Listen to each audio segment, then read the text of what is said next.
एक गांव में मधु जी अपने बेटे के साथ रहती थी। एक दिन उनके बेटे सुनील ने अपनी माँ को बताया, माँ आपको एक खुशखबरी सुनानी थी। मधु जी ने कहा, बेटा क्या बात है? माँ मुझे शहर में नौकरी मिल गई है। ये तो बहुत खुशी की बात है बेटा, लेकिन तू अकेला शहर में कैसे रहेगा? सुनील कहता है, माँ तुम चिंता मत करो, मैं शहर जाकर सब ठीक कर लूँगा। उसके बाद तुम्हें भी शहर बुला लूँगा। ये सुनकर मधु जी उदास हो जाती है। बेटा तुम मुझे छोड़कर चला जाएगा तो मैं किसके सहारे रहूँगी यहाँ? सुनील ने कहा, माँ चिंता मत करो, थोड़े से पैसे जोड़कर आपको वहीं बुला लूँगा। कुछ दिन बाद सुनील शहर चला जाता है। वहाँ वो नौकरी करने लगता है। हर सप्ताह वो माँ से मिलने गांव आता था और कुछ पैसे घर खर्च को दे जाता था। इसी तरह कुछ दिन बीत गए। एक दिन मधु जी के घर एक पति पत्नी आए। पति ने कहा, बहन जी हमने आपके लड़के को देखा है, हम अपनी बेटी आशा की शादी उससे कराना चाहते हैं।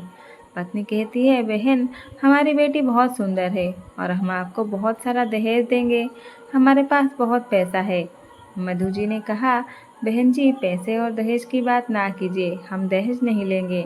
और आप इतने पैसे वाले हैं, लेकिन हम तो बहुत गरीब हैं, हमारी आपकी कैसे निभ पाएगी?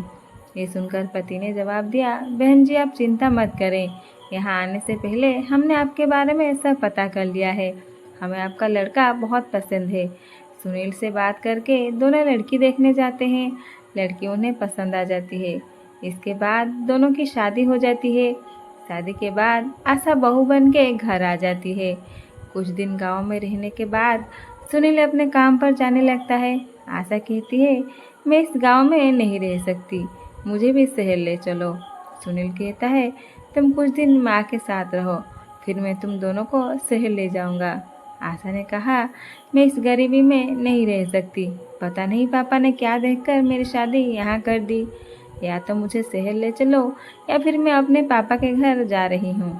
मधु जी ने कहा, बेटा तू बहू को लेकर चला जा, मेरी चिंता मत कर। नहीं माँ, ऐसा करते हैं, हम सब साथ में शहर चलते हैं। तीनों शहर में रहने लगते हैं। आशा का व्यवहार धीरे धीरे बदल जाता है। वो हर समय सास से छुटकारा पाने के बारे में सोचती थी। एक दिन मधु जी सुनील से बात कर रही थी, तभी वहाँ आशा आ जाती है और कहती है, हाँ माँ जी, आप भड़का लीजिए इन्हें मेरे खिलाफ। जब से ये शहर में आए हैं, ना तो मुझे कहीं घुमाने लगे और ना ही मेरे साथ ढंग से बात करते हैं, और ये सब आपके कारण हो रहा है। सुनील कहता है, आशा ये किस तरह बात कर रही हो तुम मेरी माँ से? क्या कमी रह गई मेरे प्यार में? बस मैं केवल इसलिए कहीं नहीं ले जा पाता क्योंकि मेरे पास टाइम नहीं है, वरना माँ तो हमेशा मुझसे तुम्हें कहीं ले जाने की बात करती है।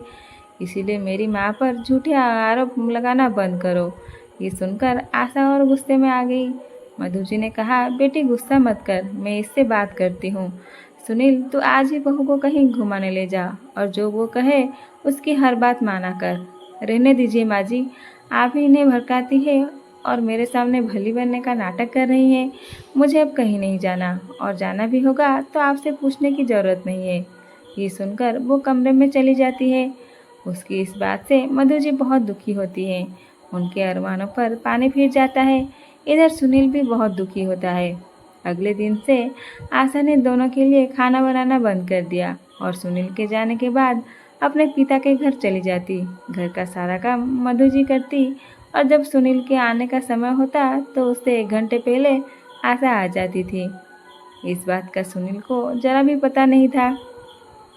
एक दिन आशा अपने साथ एक आदमी को लेकर घर आई। माँ जी, ये प्रकाश जी हैं, ये बुजुर्गों को तीर्थ यात्रा पर ले जाते हैं।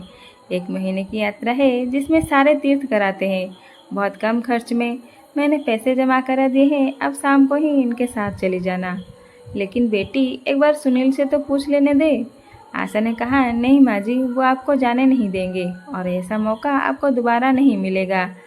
मधु जी आशा की बातों में आकर शाम को उस आदमी के साथ चली जाती है। शाम को जब सुनील आता है तो वो माँ को ना पाकर पूछता है। तब आशा कहती है, माँ जी तो तीर्थ यात्रा पर चली गई, उनके गांव से एक आदमी आया था, वो उन्हें अपने साथ ले गया। सुनील बहुत परेशान हो गया। वो कुछ दिन माँ का इंतज़ार करता रहा, लेकिन माँ नहीं आई। उसके बाद वो गांव गया माँ के बारे में पता करने, लेकिन माँ का कहीं भी पता नहीं चला। आशा बहुत खुश रहने लगी। उसके रास्ते का कांटा हमेशा के लिए निकल गया था। इधर वो आदमी मधु जी को बहुत दूर ले जाकर एक रेलवे स्टेशन पर बैठा कर चला जाता है। मधु जी को कुछ पता नहीं होता। जब वो सुबह देखती है तो वहाँ कोई नहीं था। मधु जी घबरा जाती है। वो रास्ता ढूंढने लगती है, लेकिन उन्हें कहीं कुछ समझ नहीं आता। इधर सुनील अपनी माँ के लिए बहुत परेशान रहने लगा। वो बीमार पड़ गया। आशा ने जब ये सब देखा तो वो एक दिन अपने पिताजी के पास गई और कहा, पापा, जिस आदमी को आपने भेजा था उसे पता करो मेरी सास कहाँ है। उसके बिना तो ये बीमार पड़ गए। बेटी, तेरी सास को छोड़ने के बाद वो आदमी वापस आ रहा था, उसका एक्सीडेंट हो गया, वो मर गया और तब से मैं भी बीमार पड़ा हूँ। बेटी, हमें ऐसा नहीं करना चाहिए था। ये सुनकर आशा रोने लगती है। इधर माँ के गम में सुनील की बीमारी बढ़ जाती है। उसके बचने की कोई उम्मीद नहीं रहती। सुनील एक दिन आशा से कहता है, आशा, तुम मुझे गांव ले चलो। मैं अपने प्राण अपने घर में त्यागना चाहता हूँ। मेरी अंतिम इच्छा पूरी कर दो। ये सुनकर आशा रोने लगती है और सुनील को गांव ले जाती है। जब वे अपने घर पहुंचते हैं, आशा घर में जाती है तो देखती है मधु जी घर में खाना बना रही थी। ये देखकर वो अचंभे में आ जाती है। सुनील अपनी माँ को देखकर रोने लगता है। मधु जी सुनील की हालत देखकर उसे सहारा देकर बैठाती है। सुनील कहता है, माँ, तुम यहाँ कैसे? मैंने तुम्हें कहाँ कहाँ नहीं ढूंढा। बेटा, बहू ने जिस आदमी के साथ मुझे तीर्थ यात्रा पर भेजा था वो धोखा देकर भाग गया। मैं भटकते भटकते किसी तरह गांव पहुंच गई। मुझे लगा मेरा शहर में आना बहू को पसंद नहीं था, इसीलिए यही मैं मेहनत मजदूरी करके अपना गुजर बसर करने लगी। लेकिन तूने अपनी ये हालत कैसे बना रखी है? आशा कहती है, माँ जी, मुझे माफ़ कर दीजिए। आपसे पीछा छुड़ाने के चक्कर में मैं अपनी ही गृहस्थी में आग लगा बैठी। इनका ये हाल है कि डॉक्टर ने जवाब दे दिया। ये सब मेरे पिता ने करवाया था। वे भी बहुत बीमार है और वो आदमी एक्सीडेंट में मर गया जिसे मेरे पिता ने भेजा था। सुनील ने कहा, अब तुम यहाँ से चली जाओ। मैं अपनी माँ के चरणों में मरना चाहता हूँ। मुझे चैन से मरने दो। नहीं बेटा, अब तू क्यों चिंता करता है? मैं तुझे मरने नहीं दूंगी और बहू को माफ़ कर दे। इसे अपने किए की सज़ा मिल गई। उसके बाद सास बहू ने दिन रात सुनील की सेवा की, उसे खुश रखने की कोशिश की। माँ का प्यार पाकर सुनील कुछ ही दिनों में बिल्कुल ठीक हो गया। सुनील कहता है, माँ, मैं शहर नहीं जाना चाहता। यही कुछ काम कर लूँगा। शहर की चकाचौंध में सब धुंधला नजर आता है, यहाँ तक कि रिश्ते भी।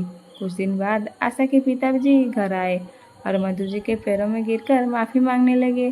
बहन जी, मैं अपनी बेटी को सुखी देखना चाहता था, लेकिन ये भूल गया एक माँ को उसके बेटे से अलग कर जो अपराध कर रहा हूँ, उससे मेरी बेटी का संसार कभी सुखी नहीं रह सकता। मधु जी ने कहा, मैंने आप सभी को माफ़ कर दिया है। इसके बाद आशा बिल्कुल बदल गई। वो अपनी सास की सेवा करने लगी। सुनील भी उसके व्यवहार से बहुत खुश रहने लगा। कहानी कैसी लगी कमेंट करके बताइएगा। नमस्कार। जय जगन्नाथ।